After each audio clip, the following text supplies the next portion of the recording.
разрушенная и нарушенная финансовая устойчивость. Хоть какая она ни была. Она была хрупкая, слабенькая, она разрушена. Вот. Все эти разговоры про социальные проекты, поддержку там, малоимущих, там, поддержку в отопительный период, их платить нечем, просто платить нечем, потому что денег нет.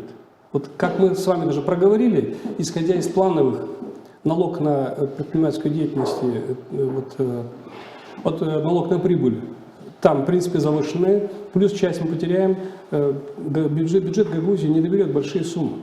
Их просто не будет хватать, нечем будет платить.